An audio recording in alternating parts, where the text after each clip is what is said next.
बलि जाऊं मैं चरण कमल की, बलि जाऊं मीठी मुख, बलिहारी शोभा सुंदरता, जिन दर्शन उपजते सुख। प्रथम लागू तो चरण को, धनिये न छुड़ायो खिन, लांक तले लाल एडियां, मेरे जीव की यही जीवन।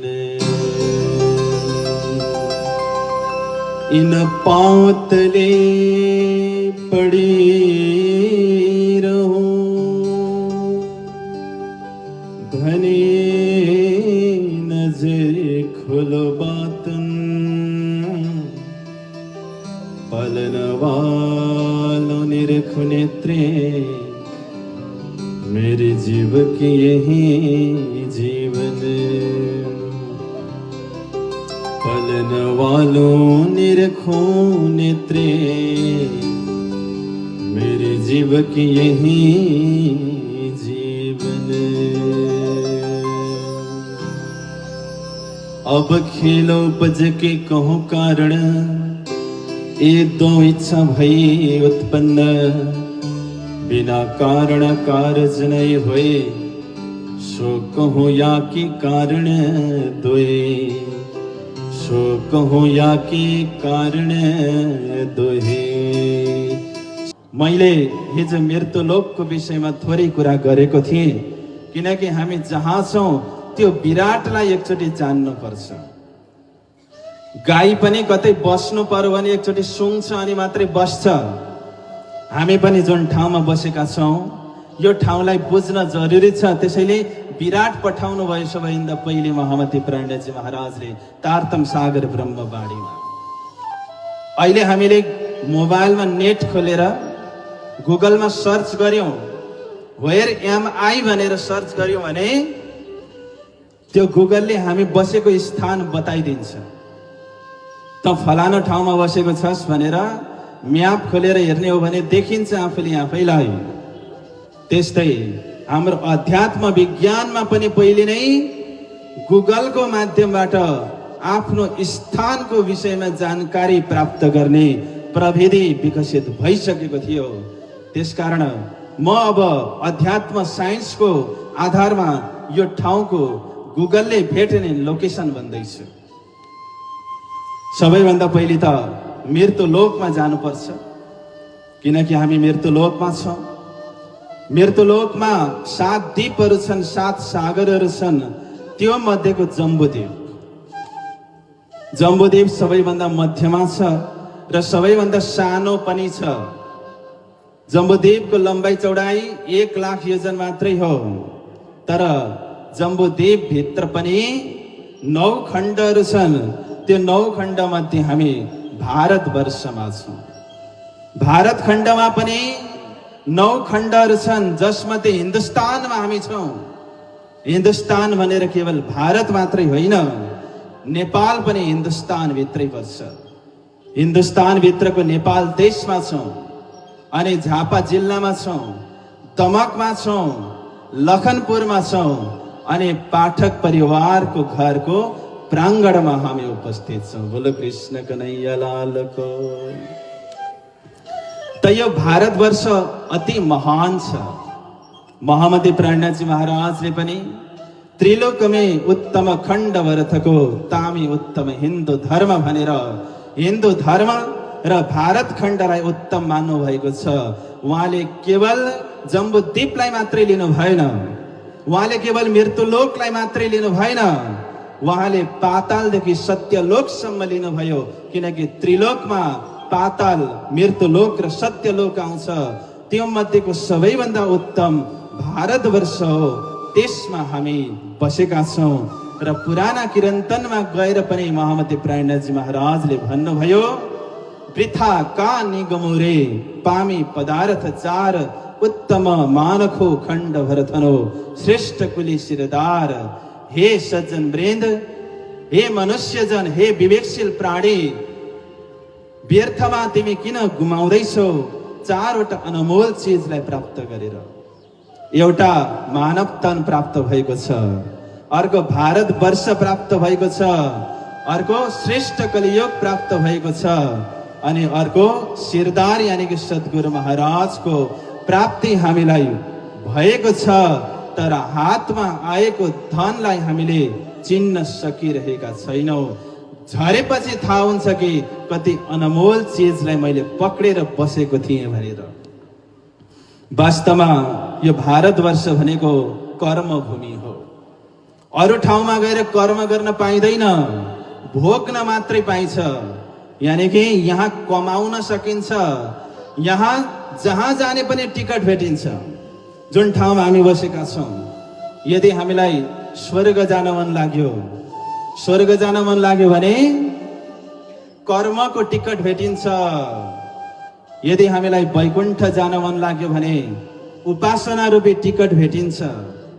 यदि हामीलाई निराकार अनि त्योभन्दा पर अक्षरसम्म जान मन लाग्यो भने ज्ञान रूपी टिकट भेटिन्छ यहाँ। अनि अझै हामीलाई परम धाम जान मन लाग्यो भने विज्ञान रूपी टिकट यही बसी बसी हामीले भेट्न सक्छौं।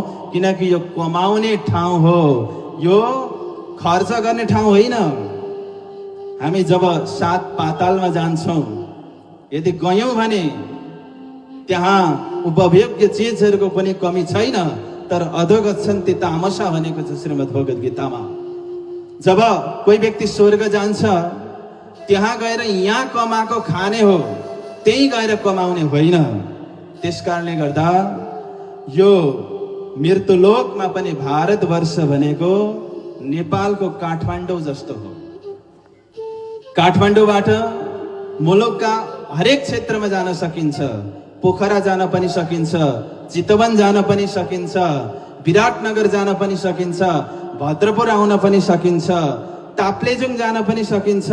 अनि जानै मन लाग्यो भने दिल्ली पनि जान सकिन्छ, कतार पनि जान सकिन्छ, दुबई पनि जान सकिन्छ। तर भद्रपुरमा बसेर दुबईको यात्रा गर्न सकिँदैन, काठमाडौँमै जानुपर्छ भने जस्तै भारतवर्षमा बसे पछाडि समस्त कमाई यही बसी बसी हामी गर्न सक्छौं। यो कर्मभूमि हो। यहाँ 88,000 ऋषिमुनिहरू आएर तपस्या गर्नुभयो। यहाँ ठुलठुला भक्तहरू ध्रुव, प्रहलाद, नारद जस्ता महान ज्ञानका सागरहरू यही क्षेत्रमा आउनुभयो। यहाँ 3.5 करोड तीर्थरूप नदीहरू बग्ने गर्छन्। सार्ध त्रिकोटि तीर्थेषु स्नान पुण्य प्रभावत प्रादुर्भूत मनसि मे विचारसु यमे दृशः। यहाँ कर्म, ज्ञान अनि उपासना 3 काण्डको अभ्यास हुन्छ। यहाँ सेवा भाव भक्ति बन्न सक्छ। अनि यहाँ नै अक्षरात् ते धामधनी श्री कृष्णजीले आएर 11 वर्ष 52 दिनसम्म लीला गरेर यो क्षेत्रलाई, यो भूमिलाई अत्यन्त पावन बनाउनु भयो, उत्कृष्ट बनाउनु भयो। त्यही भारतवर्षको भारत भूमिमा हामी बसेका छौं। देवी देवताहरूले पनि मुक्त कण्ठले सराहना र प्रशंसा गर्दै यसको गुणानुवाद गर्नु भएको छ। गायन्ति देवा किल गीत गानी धन्यस्तु ये भारत भूमि भागे। भारतवर्षमा बस्ने मानिसहरूको भाग्यको त के कुरा गरौँ, हाम्रो शब्द नै पुग्दैन। उनीहरूको भाग्य त्यति बढी छ। यो मृत्युलोक हो। यहाँ 8वटा पर्वतले यसलाई घेरेको छ। नील, श्वेत, श्रृंगवान, निषद, हेमकूट, हिमालय, गन्धमादन र माल्यवन। याभन्दा 100 योजन मात्रै हामी माथि गयौं भने पितृलोकमा पुग्दछौं। मैले हिजै भनेको छु, हामी परमधामसम्मको यात्रामा निस्किँदैछौँ र आज हामी सृष्टि पूर्वको वितकलाई श्रवण गर्नेछौँ। त 100 योजन माथि पुगेपछि पितृलोक आउँछ। त्योभन्दा अझै तल यसको मृत्युलोककै माथिपट्टि वायुमण्डलहरू, मेघहरू निवास गर्छन्। काल नील आवर्त द्रोण तप जस्ता वायुहरू निवास गर्छन् भने पितृलोकमा पितृहरू बस्ने गर्दछन्। पितृहरू मात्रै होइन, यक्ष, राक्षस, भूत, गन्धर्व, विद्याधर आदि पनि त्यहाँ बस्ने गर्दछन्। त्योभन्दा माथि 83,900 योजन माथि हामी यदि गयौँ भने स्वर्गलोकमा पुग्न सक्दछौँ। वास्तवमा विराट भनेको सृष्टिको भौगोलिक वर्णन हो।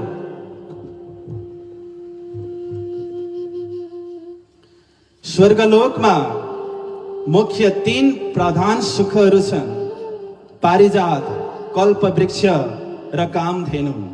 म सर्टकटमा जाँदैछु किनकि 1 घण्टामा धेरै बोल्नु पर्नेछ आज। र त्यहाँ 9 पुरीहरू छन्, 3 प्रधान सुखहरू छन्। तर स्वर्गको सुखले हरेक सुखलाई चकमा दिन्छ, त्यस्तो सुख स्वर्गमा छ। तर एउटा प्रश्नवाचक चिन्ह पनि त्यहाँ जोडिएको छ, कहिलेसम्म भन्ने। श्रीमद् भगवत गीताको कुरा हेरौँ। दोस्रो अध्यायमा गएर अर्जुनलाई श्री कृष्णजीले बल दिनुभयो, हे अर्जुन तिमी क्षत्रिय हो, तिमी युद्ध गर। युद्ध गर्यौ भने यदि तिमीले बलिदानीलाई प्राप्त गर्यौ भने स्वर्ग विजय गर्नेछौ, अनि यही संसारमा बलिदानी जित्यौ भने तिमीले राज्यलाई प्राप्त गर्नेछौ, तिमी पछि नहट भनेर स्वर्गको प्रलोभन देखाउनु भयो। तर अगाडि बढ्दै बढ्दै जाँदाखेरि फेरि अगाडि गएर भनिदिनु भयो, तेतम भुक्त्वा स्वर्गलोकम विशालम क्षीणे पुण्य मर्त्यलोकम विशन्ति। सुख हुन्जेलसम्म मात्रै स्वर्गमा बस्न पाइन्छ। 5 स्टार होटल जस्तै हो स्वर्गको सुख। 5 स्टार होटलमा जे भन्यो त्यही अर्डर आउँछ, स्विच थिच्ने बित्तिकै के चाहियो त्यही सुविधाहरू आउँछ। तर कहिलेसम्म भन्ने प्रश्न त्यहाँ पनि छ। कहिलेसम्म भने गोजीमा पैसा हुँदैसम्म या त ब्याङ्कमा ब्यालेन्स हुँदासम्म। त्यस पछाडि पनि होटलमा बस्छु भन्दा पाइन्छ। तर होटलवालाले के सोध्छ, भाडा माझ्ने कि पोचा लाउने भनेर सोध्छ। कृष्ण कन्हैया लालको। अझै माथि जाउँ, स्वर्गलोक भन्दा माथि महरलोक छ। त्यहाँ धर्मराज आफ्ना गणहरू सहित निवास गर्नुहुन्छ। धर्मराजलाई धर्मराज त भनियो र अर्को पनि उहाँको नाम छ यमराज। यमराज भनेको पापिष्टहरूलाई, दुष्टात्माहरूलाई दण्ड दिँदाखेरि उहाँको स्वरूप नै यमराज भन्छ भने पुण्यात्माहरूलाई न्याय गर्नको लागि जुन स्वरूप उहाँले बनाउनुहुन्छ त्यसलाई धर्मराज भन्ने गरिन्छ। र उहाँको हुकुम 13 लोकमा चल्छ। पाताल, रसातल, महातल, तलातल, सुत्तल, वित्तल, अतल, भूलोक, भ्रुवरलोक, स्वर्गलोक, महरलोक, जनलोक, तपलोकसम्म उहाँको शासन चल्छ। त्यसैले महामती प्राणनाथजी महाराजले भन्नुभयो, लाठी 13 लोक पर संजम परि सिरदार, जो जाने नहीं जगदीश को तीन सिर जमकी मार। जगदीशलाई नजान्ने वालाको शिरमा यमराजको डन्डा पड्छ भनेर त्यहाँ भन्नुभयो। महरलोकदेखि माथि जनलोक छ।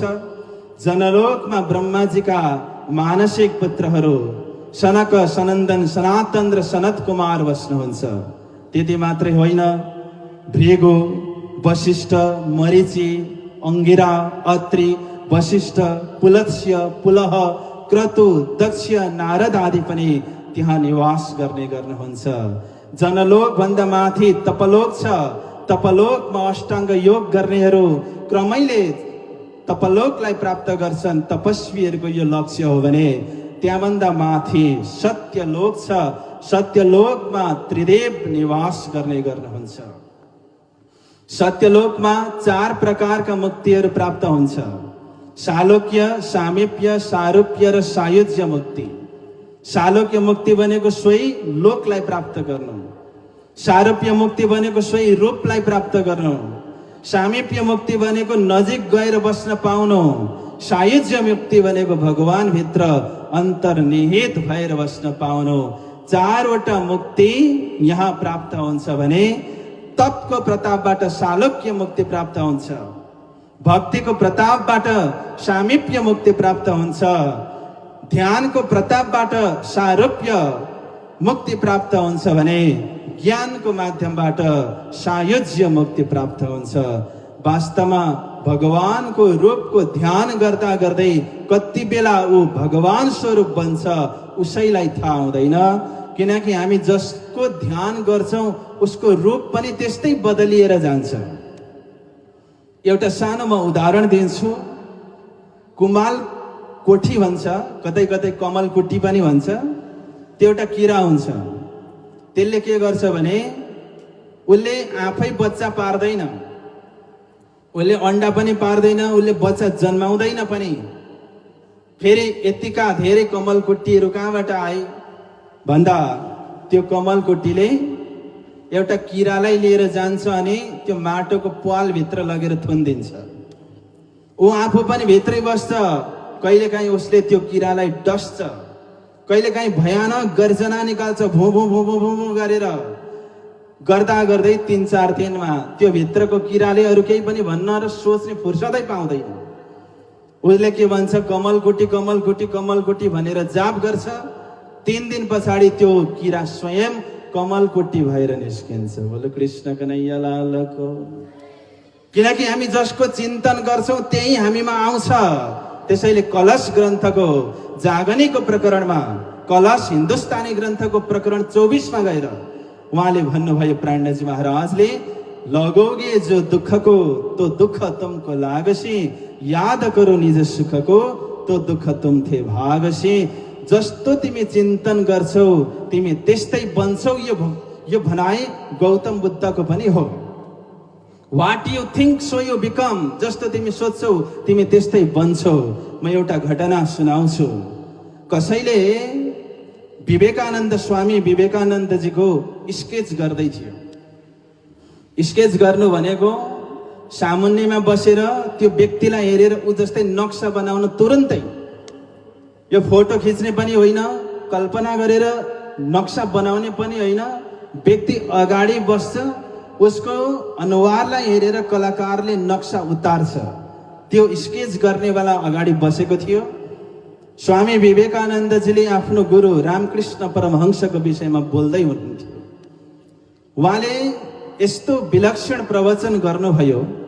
हुन त पाश्चात्य जगतमा गएर हिन्दू धर्मप्रति विश्वलाई जिज्ञासु बनाउने वाला पनि अमेरिकाको मेरील्यान्ड विश्वविद्यालयको द पार्लियामेन्ट अफ रिलिजन विश्व धर्म सम्मेलनमा पूर्वीय अध्यात्मवाद, हिन्दू धर्म, वेदान्त दर्शनका गहनतम कुरा राखेर विश्वलाई जिज्ञासु बनाउने वाला स्वामी विवेकानन्द स्वयं बोल्दै हुनुहुन्छ आफ्नो सद्गुरुको विषयमा, रामकृष्ण परमहंसको विषयमा।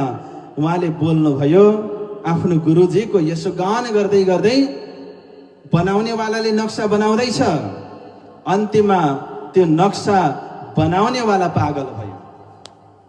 कसरी पागल भयो?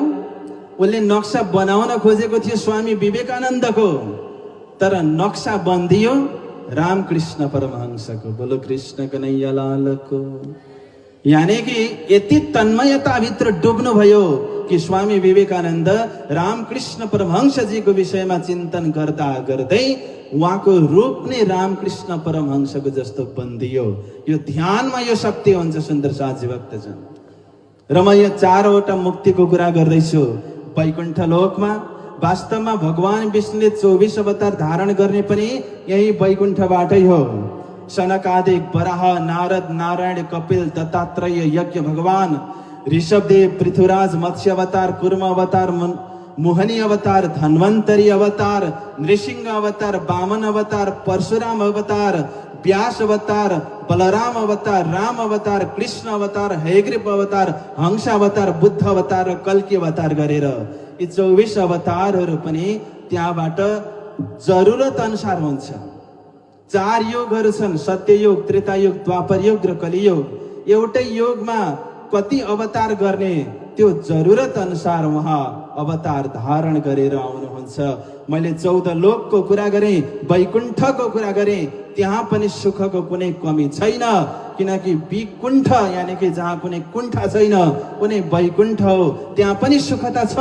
कल्पवृक्ष, पारिजात, कामधेनु, यो सबै सुखहरू त छ। तर शास्त्र अगाडि भन्छ, वैकुण्ठ आदिषु लोकेषु गमनागमनम प्रभो। वैकुण्ठमा प्राप्त भएर पनि वास्तवमा जन्म मरणको चक्करमा फर्केर आउन पर्छ। यो कुरा शङ्कराचार्यजीले पनि भन्नुभयो।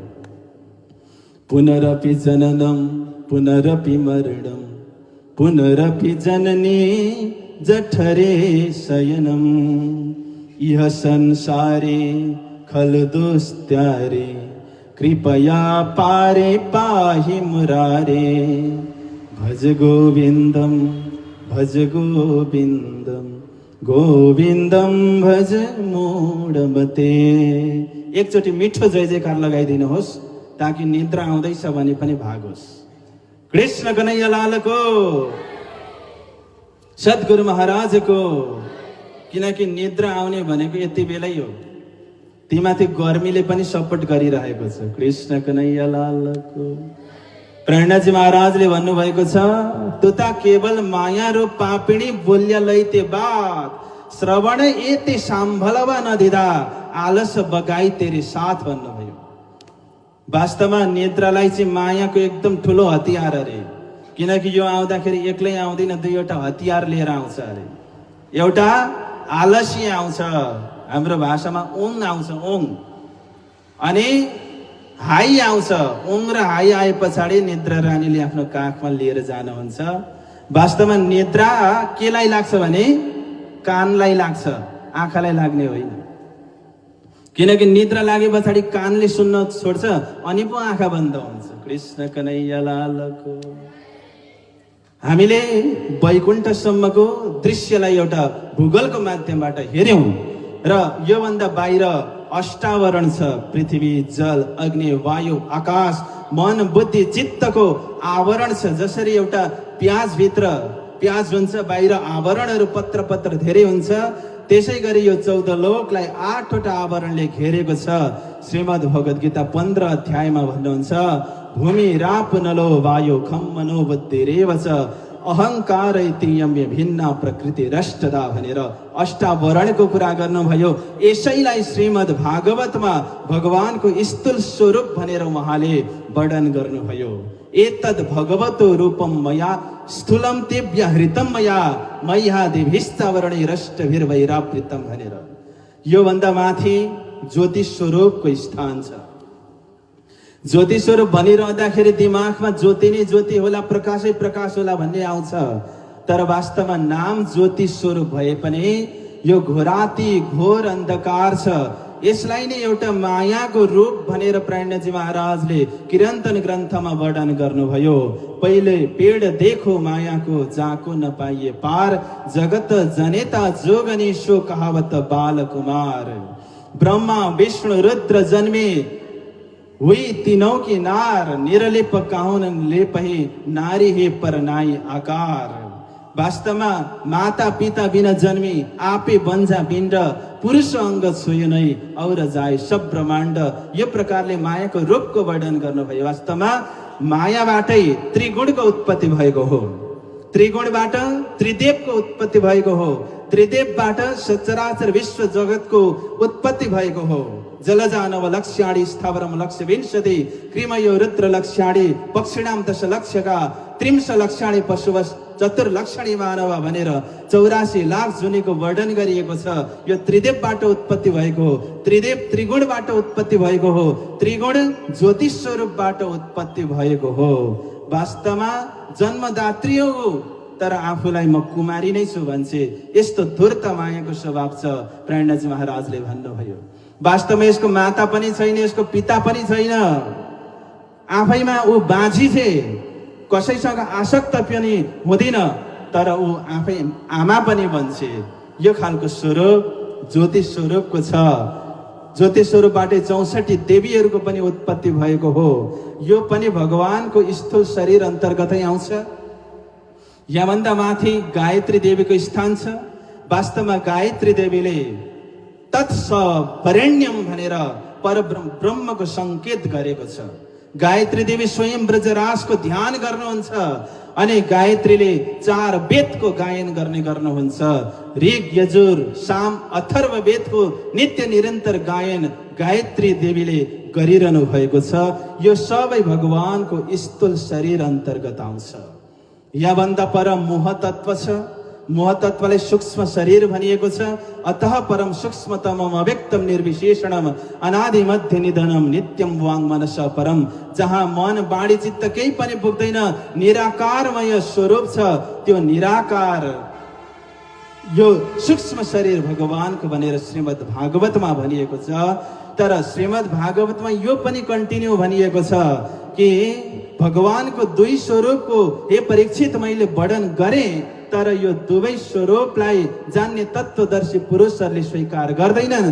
किनकि भगवान परमात्माको स्वरूप त स्थूल पनि छैन, सूक्ष्म पनि छैन, यो त शुद्ध साकारवाला छ।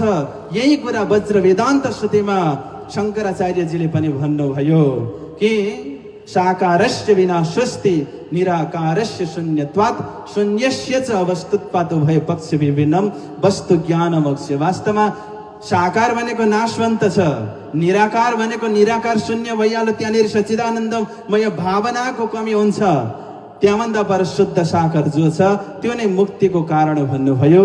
त यहाँभन्दा माथि यानि कि गायत्री देवी भन्दा माथि मोहतत्वको स्थान छ, त्यहाँभन्दा माथि इच्छा शक्तिको स्थान छ, त्यहाँभन्दा माथि स्वयं आदि नारायण निवास गर्नुहुन्छ, त्यहाँभन्दा माथि महाशून्य समष्टिको एउटा बाक्लो आवरण छ। यसैलाई महामती प्राणनाथजी महाराजले एउटै शब्दमा सम्बोधन गर्नुभयो, हद्द भनेर। हद्द के पार बेहद्द हे, बेहद्द पार अक्षर, अक्षर पार वतन हे, जागिए यिन घर। यसैलाई अलिकति लामो गरी खुलासा ग्रन्थमा पनि भन्नुभयो। सात लोक तले जिमेकी मृत्यु लोक है तिन पर, इन्द्र रुद्र ब्रह्मा बीचमै उपर विष्णु वैकुण्ठ घर।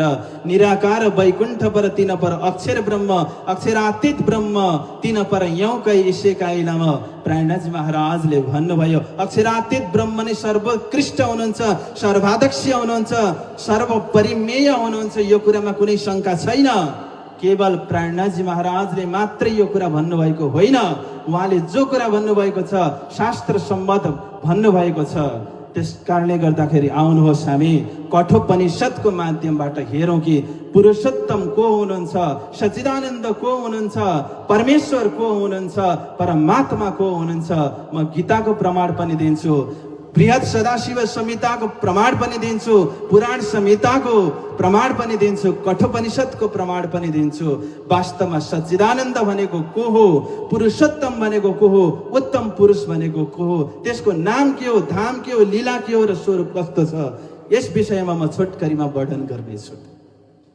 कठोपनिषदमा भनिएको छ इन्द्रियेभ्य परा ह्यर्था अर्थे व्यस्त परम मन, मन सस्त परा बुद्धिर बुद्धिरात्मा महान पर।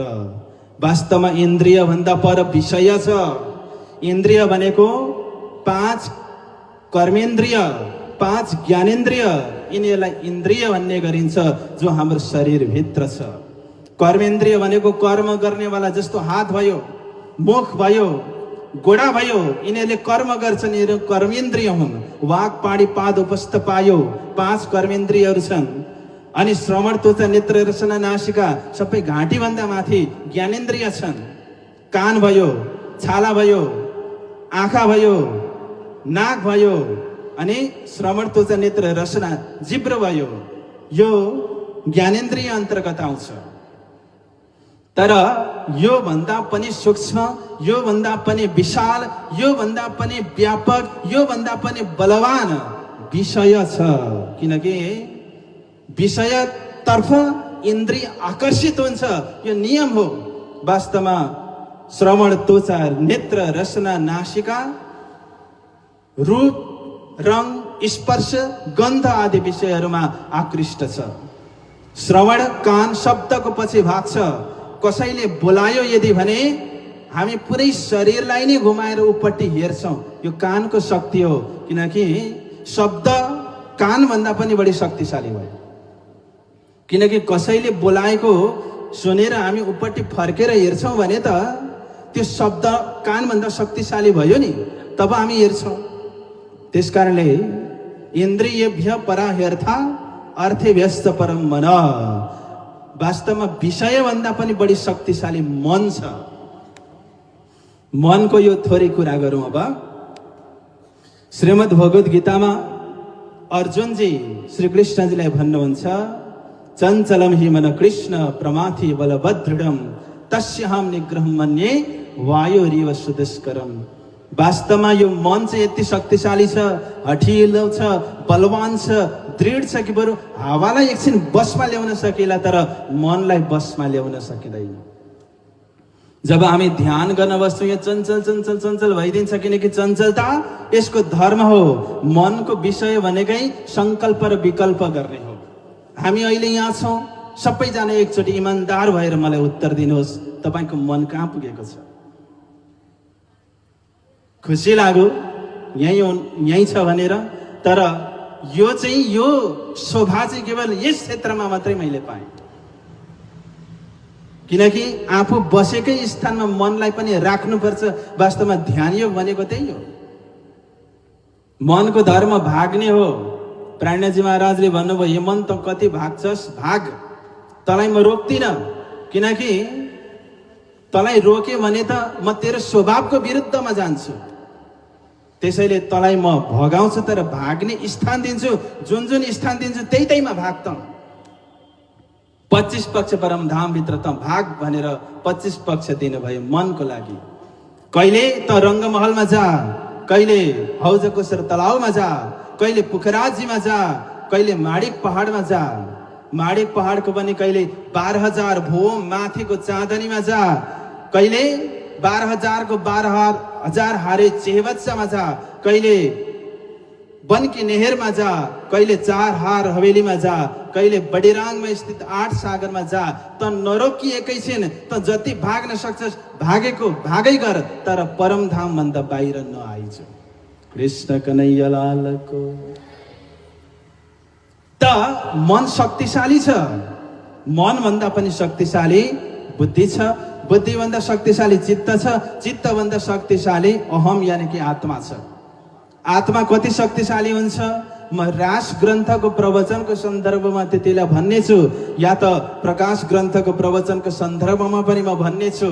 आज म भन्दिन, तर यो बुझ्नुहोस्, मन भन्दा बुद्धि, बुद्धि भन्दा चित्त, चित्त भन्दा अहम यानी कि अहम आत्मा शक्तिशाली छ, जीव शक्तिशाली छ। वास्तवमा ईश्वर र जीवको अद्वैत सम्बन्ध हुन्छ भन्ने अवधारणाको आधारमा जीव नै ईश्वर हो, ईश्वर नै जीव हो। यही कन्सेप्टको धरातलमा टेकेर कठोपनिषद अगाडि भन्छ, महत परम व्यक्तम अव्यक्तात् पुरुष पर पुरुषान्न परम किञ्चित सा काष्ठा सा परागति।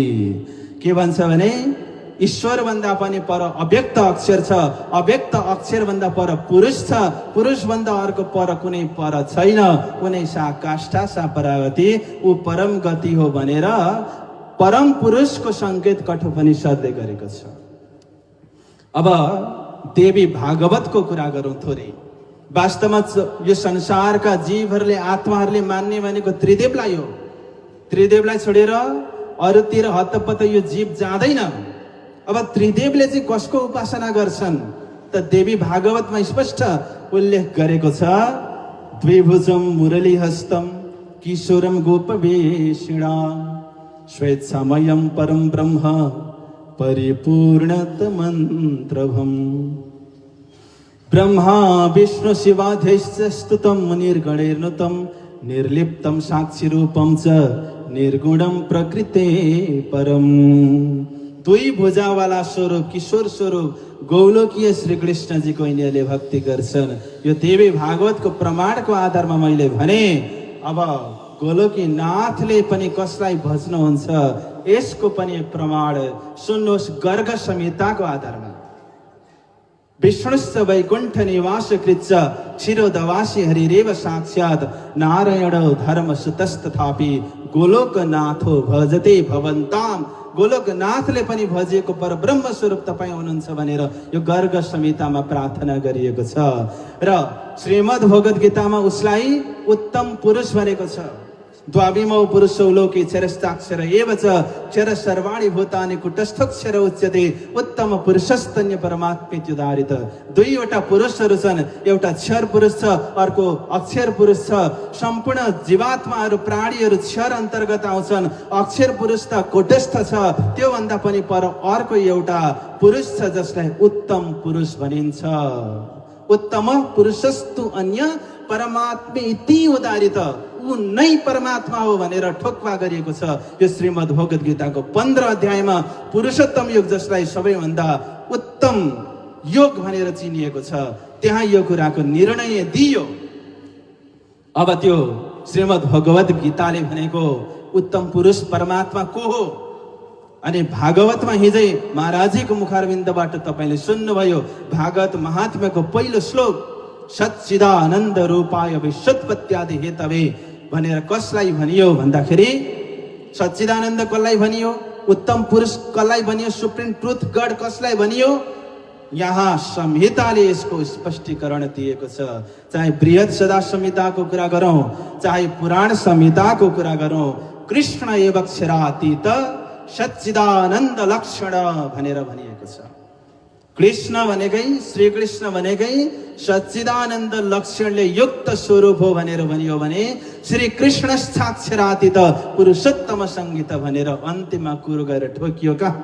श्री कृष्णमा गएर यो कुरा ठोकिएको छ। तर अहिले म नारायणी सृष्टिमै छु। महामती प्राणजी महाराजले जसलाई हद्द भन्नुभयो, उहाँले अगाडि भन्नुहुन्छ, हद्द के पार बेहद्द हे, बेहद्द पार अक्षर। योभन्दा पर अक्षर छ। अक्षर भनेको अविनाशी भनेर बुझ्नुपर्छ।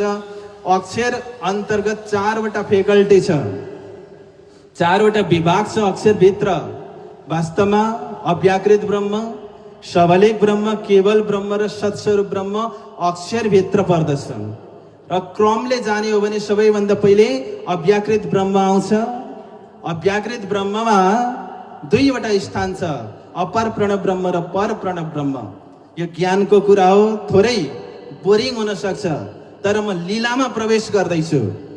त्यस पछाडिबाट आनन्द आउनेछ।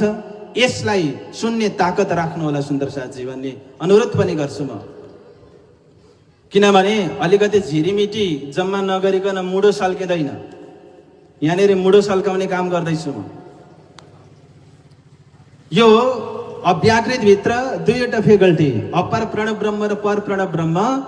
यहाँ 2वटा स्थान छ। वास्तवमा पञ्चतत्वको मूल पनि त्यही हो, पञ्च अग्निको मूल पनि त्यही हो, पञ्चवेदको मूल पनि त्यही हो, पञ्चतत्वको मूल पनि त्यही हो। हर चिजको मूल प्रणव ब्रह्म हो। त्यहाँभन्दा माथि काल निरञ्जन छ, अझै माथि अखण्ड सात शून्य छ, अझै माथि सुमङ्गला शक्ति छ, अझै माथि जाने हो भने चिदानन्द लहरी छ, अझै माथि जाने भने अखण्ड ब्रज, फेरि अखण्ड रास, सबलिक ब्रह्म, केवल ब्रह्म, अक्षरधाम र परम धाम। अहिलेसम्म मैले छोटकरीमा विराटको माध्यमबाट हजुरहरूलाई ज्ञानको खुराक पस्किने कोसिस गरेँ। अब हामी परम धाममा प्रवेश गर्दैछौँ। अब हामी सृष्टिभन्दा पूर्वको कुरा सुन्नेछौँ। सृष्टिभित्रको कुरा अब म एकछिन गर्दिनँ, आज पनि गर्दिनँ। लगभग मेरो समय त दिनुभएको अलिकति बाँकी नै छ, धेरै बाँकी छैन। त्यसकारण आज म सृष्टिभन्दा पहिलेकै दुनियाँमा तपाईँलाई लगेर राख्नेछु। भोलि मात्रै सृष्टिबाट बाहिर निकाल्नेछु। विचार र भावनामा, शरीरमा त सृष्टिमै छौँ, तर अब यस्तो दुनियाँमा म तपाईँलाई लिएर जाँदैछु जति बेला कुनै चिजहरू बनेका थिएनन्। न त यो पृथ्वी बनेको थियो, न त सूर्य थियो, न त चन्द्रमा थियो, न त आकाश थियो, न त वेद थियो, न त यज्ञहरू थिए। त्यो दुनियाँमा म तपाईँलाई लिएर जाँदैछु। वास्तवमा दुर्वासा महिम्न स्तोत्रमा भनिएको छ, ब्रह्मा विष्णुश्च रुद्रा सुरपति रमरा नासुरा नैव पृथ्वी नापो नाग्निर्न वायु न च गगनतलम नो दिशो नैव काल नो वेदा नैव यज्ञ न च रविशशिनो नो विधिर्नो विकल्प सज्योतिर्सत्यमेकं जयति तत्पदम सच्चिदानन्द मूर्ते। यहाँ अब एकैछिन मैले भने, कन्डिसन दिएँ मैले, म तपाईँलाई सृष्टिभन्दा बाहिर लिएर जाँदैछु भनेर।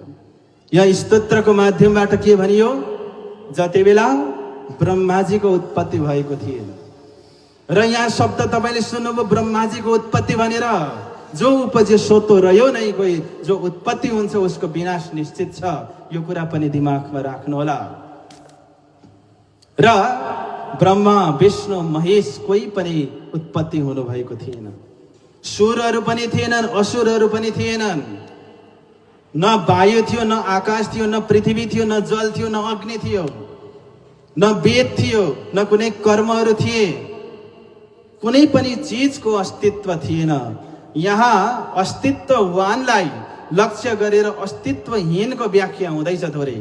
किनकि जो अस्तित्ववान हो उसको व्याख्या त सम्भव छैन। के थियो भन्दा पनि के थिएन भन्ने उत्तर सजिलो पर्ने भएकोले के थिएन भन्ने कुराको यहाँनिर व्याख्या हुँदैछ। के थिएन भन्ने कुराको व्याख्यालाई सुने पछाडि के थियो भन्ने कुराको उत्तर आफै भेटिन्छ। म एउटा सानो दृष्टान्त दिन्छु तपाईहरुलाई। एउटा जादुगर आयो, आउनेवाला रहेछ जादुगर, अनि समय दियो, एकदमै नाम चलेको जादुगर।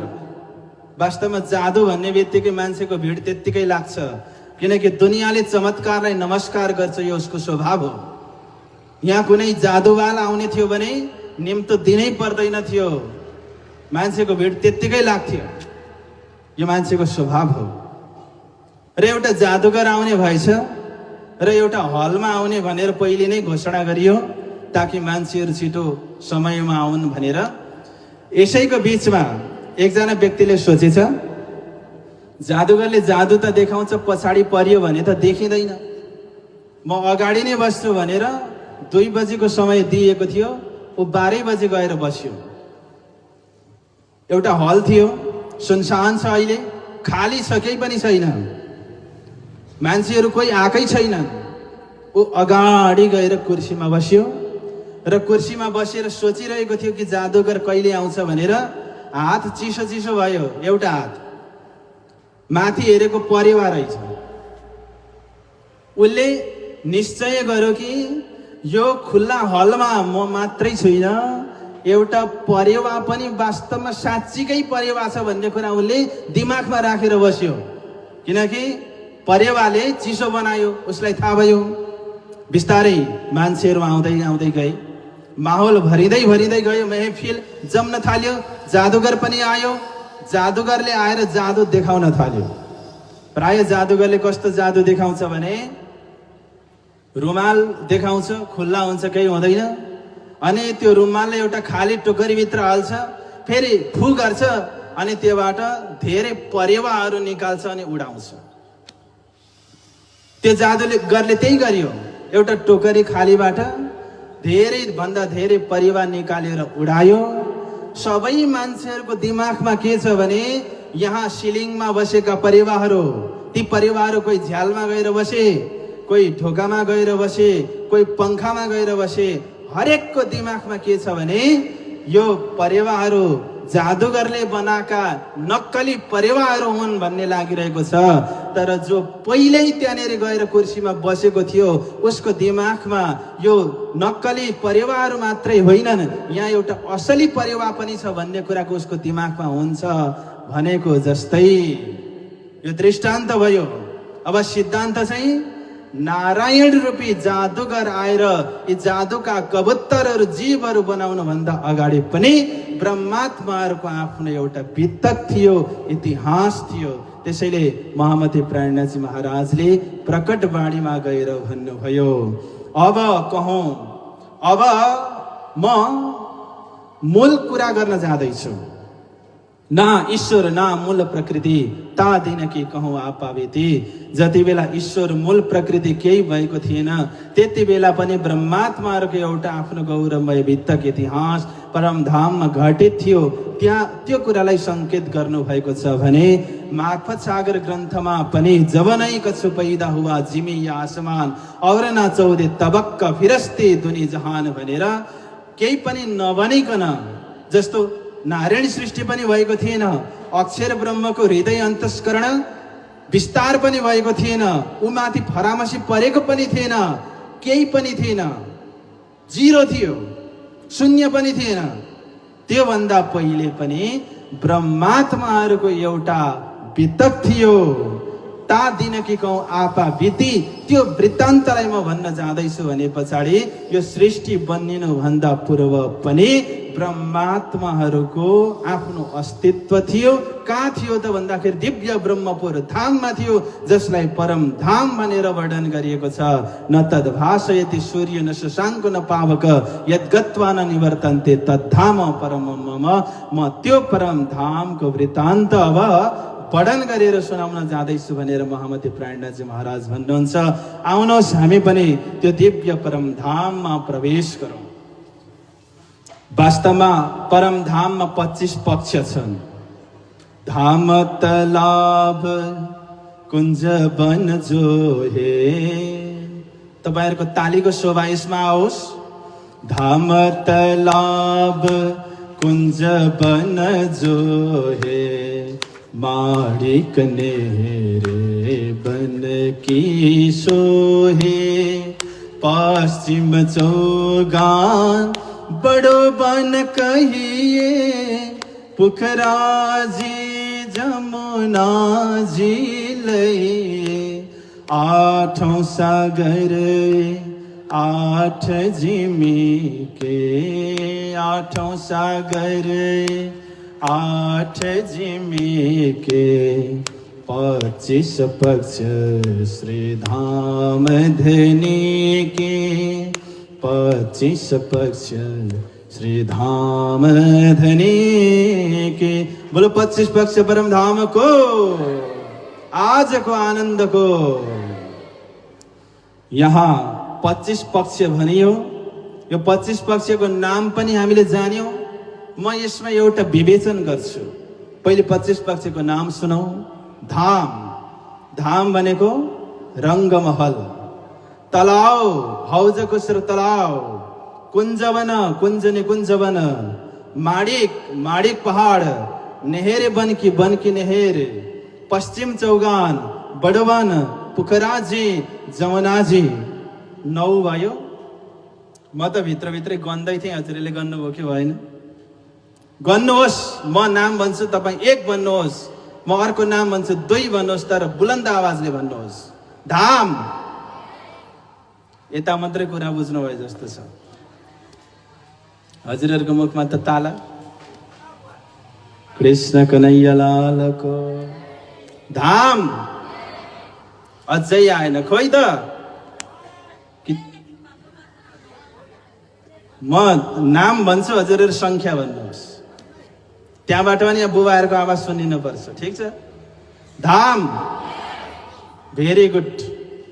अनि तलाव, कुञ्ज निकुञ्ज वन, माणिक पहाड, बन की नेहेर, पश्चिम चौगान, बडवन, पुखराजी, जमुनाजी। कति भयो? 9 भयो। अब 8 सागर 8 जिमी के। पहिले म सागरको नाम भन्छु, जमिनको नाम तपाईँ आफै भन्नुहोस्। कृष्ण कन्हैया लालको। नूर नीर क्षीर दधि सागर घृत मधु, सब एक ठौर रस सर्व रस सागर, बिना मोमिन न पावे कोही और। यो चौपाई लालदासजी महाराजको हो। यो परिक्रमा ग्रन्थको अन्तिम प्रकरणमा छ, प्रकरण 43 मा। तर पन्ना धामको म सानो एउटा वितकलाई यहाँनिर जोड्न जाँदैछु। जति बेला बङ्गलाजीमा चर्चा भइरहेको थियो, महामती प्राणनाथजी महाराजले पुरा परम धामको वर्णन गरिरहनु भएको थियो। प्राणनाथजी महाराजले 8 सागरको वर्णन गरिरहनु भएको थियो र टन्न सभासदहरू त्यहाँनिर उपस्थित हुनुहुन्थ्यो। विभिन्न ब्रह्ममुनिहरू त्यहाँनिर उपस्थित हुनुहुन्थ्यो र उहाँले भन्नुभयो, कसैले यो 8 सागरको नाम एउटै चौपाईमा भन्न सक्छ? उहाँले एउटा प्रश्न गर्नुभयो सभालाई। सबैजना स्तब्ध भए। त्यसैको बीचमा महान बुद्धिका धनी लालदासजी महाराजले भन्नुभयो, मे आई ट्राई, म कोसिस गरौँ? त प्राणनाथजीले भन्नुभयो, गो अहेड। त्यस पछाडि उहाँले भन्नुभयो, नूर नीर क्षीर दधि सागर घृत मधु सबै एक ठौर रस सर्व रस सागर। 3वटा चरणमै पुरा गरिदिनु भयो, 4थो चरण पनि उहाँलाई चाहिएन। त प्राणनाथजी महाराज खुसी हुनुभयो। ओहो, यस्ता धर्म धुरन्धर महाविद्वान महाज्ञानी प्रेमी लालदासजी महाराज पनि यो सभामा हुनुहुन्छ भन्ने कुरा उहाँलाई अवगत भयो अनि उहाँ प्रसन्न भएर चौथो चरण आफैले जोडिदिनु भयो, बिना मोमिन नपावे कोही और भनेर। तबदेखि नै लालदासजी महाराजलाई पनि महामती प्रेरणाजी महाराजले महामतीको खिताब यानि कि टाइटल प्रदान गर्नुभयो। महामती लालदासजी महाराजको खोइ लालदासजी महाराजको त यहाँ 25 पक्ष 8 सागरको नाम सुन्नुहोस्। नूर सागर कुन कता पर छ त्यो पनि म भनिदिन्छु। नूर सागर परमधामको 10 दिशा, परमधामको वर्णन गर्दाखेरि दिशाको कन्सेप्टलाई पनि बुझ्नु पर्ने हुन्छ। पूर्व, दक्षिण, पश्चिम, उत्तर क्रमशः आउँछ। यहाँ भित्र पनि 4 वटा कोण छ, यसलाई पनि जान्नुपर्छ। त्यसैले 10 दिशा भन्ने कन्सेप्ट छ। हेर्नुहोस्, सबैभन्दा पहिले अग्निकोणबाट सुरु गरौँ। पूर्व र दक्षिणको बीचमा अग्निकोण हुन्छ। अग्निकोण, दक्षिण दिशा नैऋत्य कोण, पश्चिम दिशा वायव्य कोण, उत्तर दिशा ईशान कोण, पूर्व दिशा गरेर 8 दिशा भई। हुन त 4 कोण र 4 दिशा हो, तर दिशाकै भाषा प्रयोग गर्ने भएकोले 8 दिशा भई। जमिन र आकाश गरेर 10 दिशा भई। र अग्निकोणमा स्थित नूर सागर जसको रङ सेतो छ। दक्षिण दिशामा नीर सागर छ जसको रङ रातो छ। नैऋत्य कोणमा क्षीर सागर छ जसको रङ पहेँलो छ। पश्चिम दिशामा दधी सागर छ जसको रङ हरियो छ। वायव्य कोणमा घृत सागर छ जसको रङ आकाशी रङको छ। अनि उत्तर दिशामा मधु सागर छ जसको रङ श्याम छ, कालो छ। अनि ईशान कोणमा रस सागर छ जसमा 10 रङहरू छन् भने पूर्व दिशामा सर्वरस सागर छ जसमा अनन्त अनन्त रङहरू छन्। रङको कुनै त्यहाँ हिसाब छैन। र 8 सागरको बीच बीचमा 8 जमिनहरू छन्, तर चिन्तकहरूले हाम्रा ब्रह्ममुनिहरूले त्यो 8 द्वीपको नाम के हो भन्ने कुरा खुलासा गर्नुभएको छैन। त्यो तपाईँ आफू चिन्तन गरेर प्राप्त गर्नमा तपाईँ स्वतन्त्र हुनुहुन्छ, किनकि यो स्वतन्त्रता महामती प्रेरणाजी स्वयंले हामीलाई दिनुभएको छ। परिक्रमा ग्रन्थको अन्तिम प्रकरणमा गएर भन्नुभयो उहाँले, अटक रैया इतही बीच आवने मोमिनो दिल इन अरस रोए वास्ते इता कैया विचार करे सब मेल भन्नुभयो।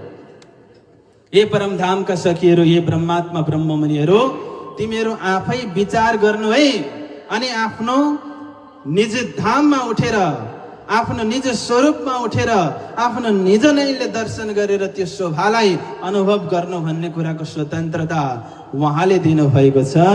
त 8 सागर 8 जमिन अनि अगाडिको 9 जोड्दा कति भयो भन्नुहोस्। 8 मा 8 जोडे कति भयो? अब गिन्ती सिकाउन पनि बस्नु पर्ने हो।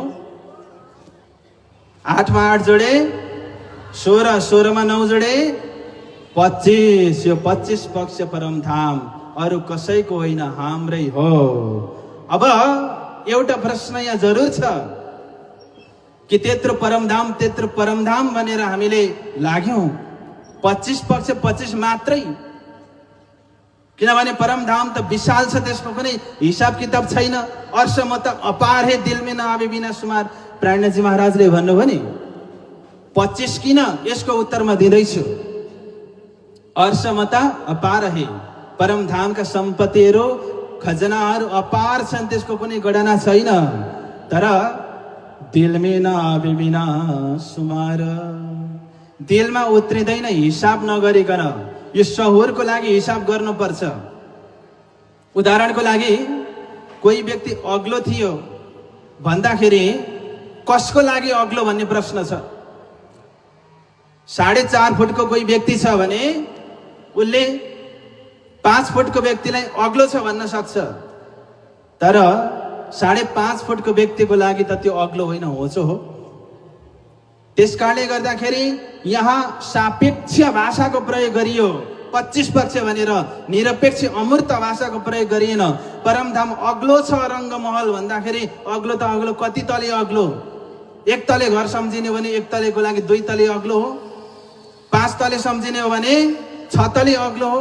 त्यसकारणले गर्दाखेरि मूर्त संख्यामा भनियो प्रेरणाजी महाराजले भन्नुभयो दिलमा नआवे बिना सुमार हिसाब नगरिकन दिलमा उत्रिन सक्दैन। त्यसकारण बेसुमार ल्याए सुमारमे, बेसुमार चाहिँ हिसाबमा ल्याउनु भयो, माहे आवन दिल रुहन ब्रह्मात्माको दिलमा त्यो क्याल्कुलेसन हुन सकोस् भनेर। त्यस कारणले गर्दाखेरि 25 पक्ष हो, तर कहाँको 25 यो पनि प्रश्न छ। एक त एकै हो, नेपालको पनि एक, अमेरिकाको पनि एक, तर अमेरिकाको एक, नेपालको 125 हो भनेको जस्तै यो 25 जो संख्या बोलिँदैछ यो संसारको होइन, यो पनि परमधामकै हो। त्यसैले प्रेरणाजी महाराजले यो कुराको पनि डिफेन्स गरेर भन्नुभयो कि नापको नाम भन्दै जाँदाखेरि यो संसारको दिमाग चल्छ कि भनेर। उहाँले भन्नुभयो वर्णन कि अरसका सो हिसाब सब अरसै के गिन्ती सोभी अरसके ये बात मोमिन सम्झेंगे भन्नुभयो। वास्तवमा यो गिन्ती गणना पनि परमधामकै हो। म आज एउटा कन्सेप्ट क्लियर गरेर मेरो चर्चालाई विराम गर्नेछु, किनकि उद्घोषक महोदयले दिनुभएको समयको पाबन्दी भन्दा म थोरै अगाडि बढिसकेको छु। यद्यपि कार्डमा 1 बजी लेखिएको छ कृष्ण कन्हैया लालको सतगुरु महाराजको, तर आज म उद्घोषक महोदयको आग्रहलाई मान्नेछु। मैले अस्ति भनेको थिएँ मृत्युलोकको लम्बाइ चौडाइ कति छ? अस्ति होइन हिजो भनेको थिएँ। कति छ? हिजो आउने आज आउनु भएको छैन, आज आउने भोलि आउनुहुन्न। तर म आग्रह गर्छु वर्ष कन्टिन्यू कठामा। हिजो महाराजजीले भन्नुभयो आसन बासन अनुशासन भनेर। मृत्युलोक 50 करोड योजनको, अहिले मैले भर्खरै भने परमधाम 50 करोड योजनको। त्यसो भए यो मृत्युलोक र परमधाम उत्रै रहेछ होइन? यो दिमागमा आउन सक्छ भनेरै मैले हिजो त्यति मेहनत गरेँ र आज पनि त्यही सन्दर्भलाई जोड्दैछु। वास्तवमा यो 50 करोड योजन भनेको सपनाको हो, अनि त्यो 50 करोड भनेको जागृतको हो। जागृत र सपनाको कुरा मिल्दैन। एउटा आमा छिन् जागृतमा, उनले सपना देखिन्, आफूले आफूलाई पाइन्। सपनामा एउटा जागृतको आमाले आफूले आफूलाई पाइन्। सपनाको आमाको पेटमा बच्चा रहेछ, बच्चाको पेटमा जुका रहेछ, जुकाको पेटमा किरा रहेछ। अब त्यो जुकाको पेटको किराले जुकाको पेटलाई हेरेर भन्छ कि म बसेको ठाउँ 50 करोड योजनको छ। जुकाले बच्चाको पेटलाई हेरेर भन्छ म बसेको स्थान 50 करोड योजनको छ। बच्चाले आमाको पेटलाई हेरेर भन्छ म बसेको स्थान 50 करोड योजनको छ। सपनाको आमाले सपनालाई हेरेर भन्छन् म बसेको क्षेत्र 50 करोड योजनको छ। अनि जागृतको आमाले जागृतमा आएर भन्छन् म बसेको क्षेत्र 50 करोड योजनको छ। अब त्यो जुकाको पेटको किराले भनेको 50 करोड कहाँ, अनि जागृतको आमाले भनेको 50 करोड कहाँ? यसको तुलना हुन सक्दैन भनेको जस्तै जागृत र सपनाको कुनै तुलना हुन सक्दैन। वास्तवमा सपनाको कुरा गरौँ, हामीले सपना देख्यौँ। सपनामा के देख्यौँ? एउटा ठुलो टापुमा हामी पुग्यौँ। कल्पनै गर्नु छ किन सानो भन्ने? ठुलो टापुमा हामी पुग्यौँ, किनकि पैसा लाग्दैन नि कल्पना गर्न। हामी स्विजरल्यान्ड पुग्यौँ, ठुलो टापु नै हामीले किन्यौँ। त्यहाँनेरि हाम्रो 170 तले घर रहेछ। कति? बुर्ज खलिफा भन्दा अलिकति अग्लो पारिदिएको कृष्ण कन्हैया लालको बुर्ज खलिफा 165 मात्रै हो। 170 the tallest tower of the world भनेर चिनियो। स्विजरल्यान्डमा छ हाम्रो। अनि त्यो 170 तले घर माथि बसेर हामी छतमा बसेर आनन्द मस्तीसँग त्यो हावा खाइरहेका छौँ। हामीसँग स्विमिङ पुलहरू धेरै छन्, गाडीहरू धेरै छन्, हामीसँग सेवकहरू सर्भेन्टहरू पनि धेरै छन्। हामी त्यसको खरबपति बन्यौँ हामी। तर कहाँ? In dream. क्या? सपनामा। सपनामा स्विजरल्यान्ड अहिले पनि कतिजना कता कता पुग्नु भयो कृष्ण कन्हैया लालको। स्विजरल्यान्ड पुग्यो अरे घर बनायो 170 तले। त्यहाँ बसेर हामी सोचिरहेका छौँ वाह I am richest person of the world, संसारको सबैभन्दा धनी म मान्छे हो भनेर। सपनामा तर जागृतमा एउटा सानो धागो कसैले आएर कानबाट छिराउँदै निकाल्दै गयो भने हामी हत्तपत्त बिउजिन्छौँ। 2-3 चोटि गर्दा त बिउजिन्छौँ जस्तै गहिरो निन्द्रामा सुत्ने पनि। अब प्रश्न यहाँनिर रहन्छ कि जागृतको एउटा सानो धागो शक्तिशाली भयो कि सपनाको 170 तले घर शक्तिशाली भयो? जागृतको एउटा धागो नि शक्तिशाली हो नि। हो 50 करोड योजन परमधामको जागृतको यो 14 लोकको 50 करोड योजन सपनाको हो। बोलो कृष्ण कन्हैया लालको। मेरो समय पुरा भइसकेको छ। अब आज म यति बोल्छु, समय मिले भोलि अलिक बढी बोल्ने आशा चाहिँ छ, तर जति दिनुहुन्छ त्यति बोल्छु म। कृष्ण कन्हैया लालको भन्दै भन्दै म चौपाईलाई दोहोऱ्याउँछु। प्रेम भावको साथमा चौपाई दोहोऱ्याउनु होला।